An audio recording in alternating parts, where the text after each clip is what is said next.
Now we're going to talk about airspeed computation. Problem number 1, calculating true airspeed from indicated airspeed. You're flying at an indicated airspeed of 120 knots at 7,000 feet. The outside air temperature is 5 degrees Celsius. What is your true airspeed? So 7,000 feet on the pressure altitude scale and 5 degrees Celsius on the temperature scale. So I'm going to zoom in to here. So we have pressure altitudes in thousands of feet. So there's 0, 5,000, 10,000. And 5, 6, 7. So we need to align this 7 number with minus 5 degrees Celsius. So minus 50, plus 50. So 10, 20, 30, 40, 50 is going to be right there. So 10, so 5. So this line needs to line up now with 5, 6, and 7. So 7,000 feet pressure altitude. Okay.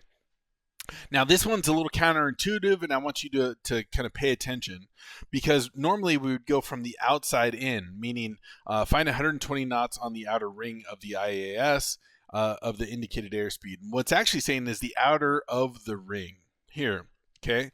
And then read the true airspeed on the inner scale, which is this one here. So 120, so this is going to be 100, 120, so 130, 131, 132 almost, we'll call it. So this one is the gotcha. This one is the little bit of a I wonder, understanding that we're gonna have to know which scales we're looking at. Okay, all right, next one, we're going to be finding density altitude.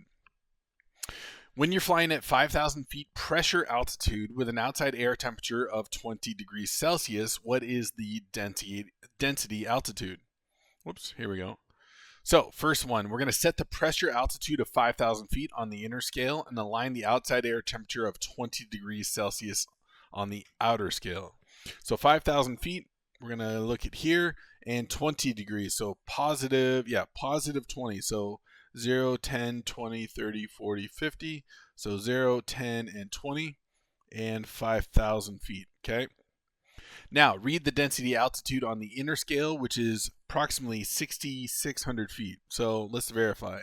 So 6,000, 6,500, 6,000. Oh man, I'm using a freaking bowling ball as a pointer here, but you can see that it's a little past 6,000 and it's past halfway. So 6,600 feet seems to be accurate there. Now, the next one is correcting true airspeed at higher altitudes. Your indicated airspeed is 150 knots, and you're flying at 10,000 feet with an outside air temperature of 10 degrees Celsius. What is your true airspeed? All right, so set 10,000 feet on the pressure altitude scale. So the pressure altitude scale is going to be 10,000, and align 10 degrees Celsius. So 10,000 is here. And oops, see what I did? It's minus 10, and we want plus 10. So let's go over here. So there's 0, and there's 10. So 10,000 feet, 10 plus 10 degrees Celsius. Find 150 knots indicated airspeed on the outer scale, and then read the inner scale at 174. So it's converse to what we need. So 150 knots indicated airspeed, and then we slide to this outer scale, which is 171, 2, 3, 4. 174 and a half, or 174 rounded. Again, this calculator, unfortunately, is not the most accurate online, but we're doing the best job we can. But let's move on. The next one. True airspeed calculations at different temperatures. You're flying at 8,000 feet with an indicated airspeed of 130 knots. The outside air temperature is minus 10 degrees. What is your true airspeed?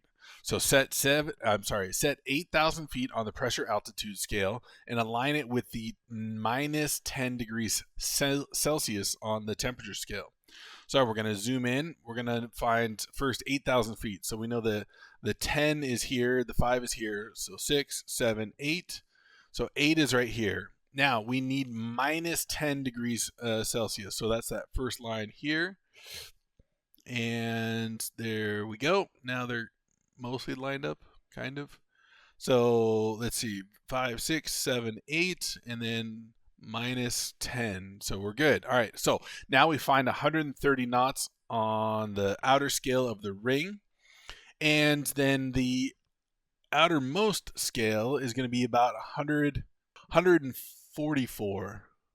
So 5, 6, 7, 8. Yeah, it's not the most accurate answer here. I would have gone 144, but like I'm splitting hairs at that point. Like 145, 144. Last problem: indicated airspeed to true airspeed. A plane flies at 6,000 feet with an indicated airspeed of 140 knot. The outside air temperature is positive 5 degrees Celsius. What is the true airspeed? 6,000 feet, pressure altitude 5 degrees Celsius. So again, we're going to zoom in here. There's 6,000 feet plus 5 is going to be on which side of the zero? So plus 5 and 6,000 feet plus 5 degrees. Now 140 on this scale. And now we're looking at 150, 54, 56, 58, 160. So 153, honestly. 100. Yeah, I don't like that answer, but it's close enough. It'll get you right there. Again, I don't think, honestly, this E6B flight computer is 100% accurate. I think it is pretty damn good. But that's all we have for the airspeed computations. All right, folks, if you've made it this far without dozing off, very impressive. Tip of the cap. Now that you're officially a helicopter nerd like me, why not take the next step? Check out my online helicopter ground school at 3gheliprep.com. Trust me, it'll only get more exciting from here, or at least more useful.